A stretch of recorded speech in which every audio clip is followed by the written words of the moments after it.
He was 68, tough as nails and never missed a morning walk, until the day his legs gave out in the garage and he woke up in a hospital bed with no diagnosis, no answers, and no idea what was really killing him.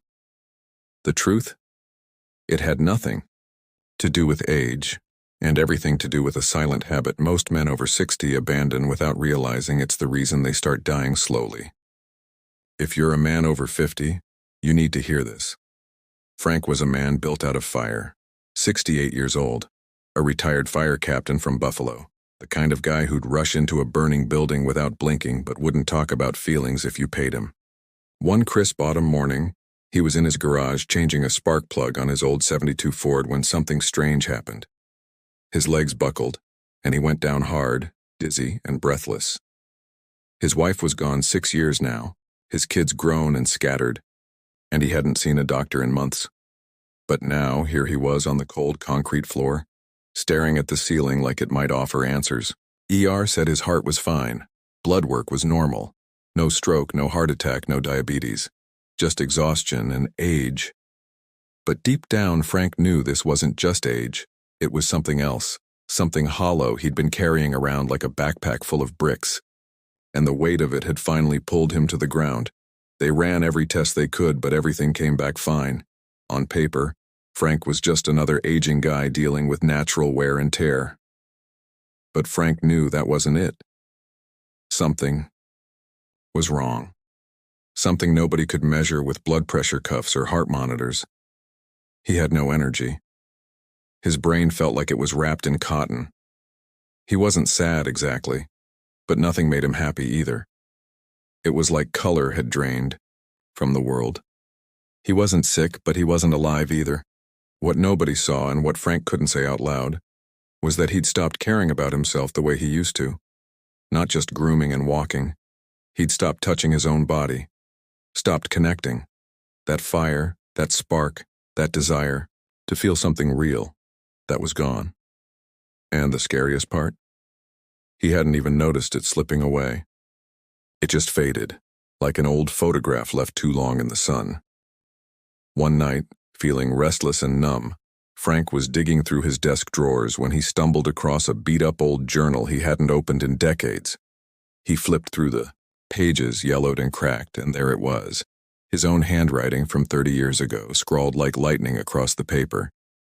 He read about things he'd forgotten, the feeling of being wanted, of wanting, the thrill of intimacy, and the quiet private moments that once made him feel alive. Those pages were full of raw, honest reflections on what it meant to be a man, not just tough and capable, but vulnerable, curious, and connected. It hit him like a punch to the gut. Somewhere along the line, he'd buried that man. Not because he had to, but because no one ever told him he could keep him. Society didn't talk about men over 60 having needs, let alone touching themselves. He felt foolish reading it, but also awake. Like someone had cracked a window in a room that hadn't been aired out in years.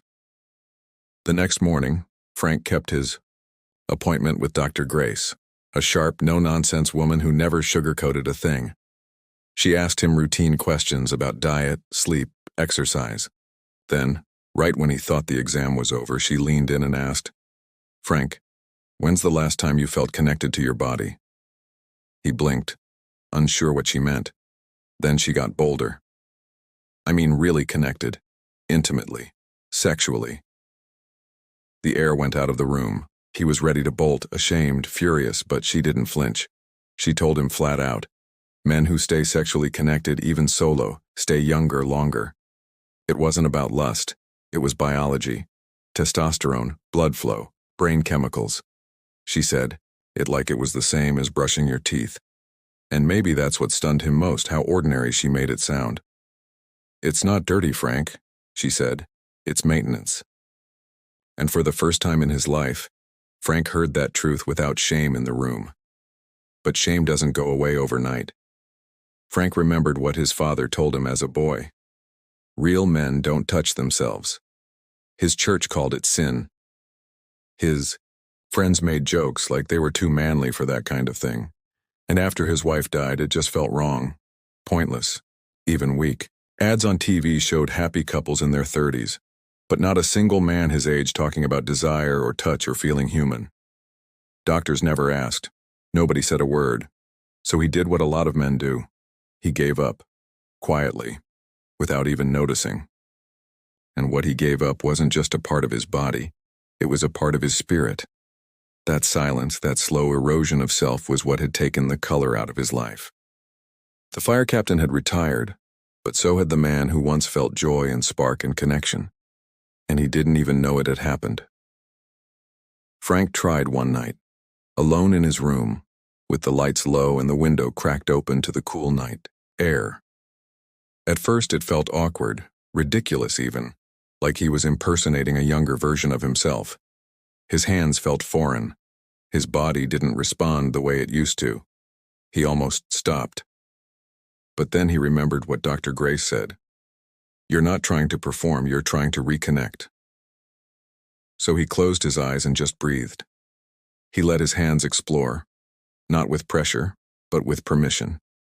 Not like chasing something, but like listening to something. And something changed. Not immediately, not dramatically, but quietly. A spark, a flicker, like finding a coal that's still hot under the ash. And he held on to that, because it meant something was still alive, in there waiting. 2 weeks later, Frank caught himself laughing, really laughing at a stupid joke in the morning paper.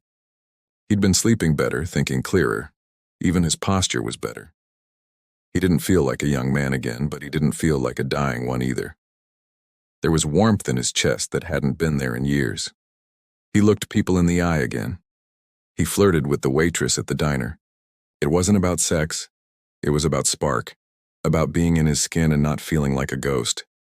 That's what self-connection had given him. Not fireworks, but a furnace. Steady heat. Quiet power. And that made every day feel worth waking up. For his son noticed first. "Dad, you okay?" he asked over coffee one morning.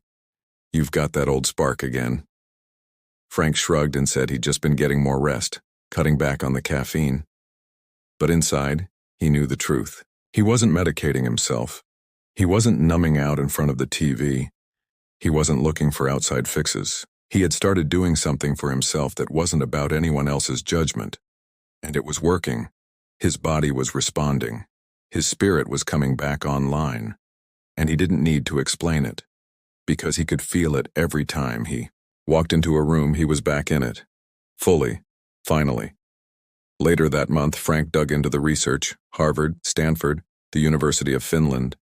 Every source he found said the same thing. Men over 60 who stay sexually active, even through self-pleasure, have lower risks of heart disease, better brain function, stronger bones, fewer prostate issues, and better mental health. One study even showed that men who ejaculated 21 times a month reduced their prostate cancer risk by a third. It wasn't snake oil. It wasn't wishful thinking. It was science, and yet no one was talking about it. No commercials, no pamphlets at the clinic, no men's health segment on the morning news. Just silence. Dangerous, aging silence. Frank isn't special. He's not trying to be a guru or a health nut. He's just a man who found out, almost too late, that you don't have to shrivel up just because you're over 60. You don't have to fade into a recliner and die watching game shows. You can live, you can touch, you can feel, you can claim the right to stay connected to your own body. Because the truth is, this isn't about lust, it's about life. It's about reclaiming the man inside the man. And if you're hearing this right now, maybe it's your turn. Maybe you've felt that slow fading, that shame, that silence. Maybe no one ever told you it was okay. So let Frank be the one to say it. It's not too late. Your body is still yours, and you're still in there. Don't let the world tell you that part of you expired at 50. That's a lie.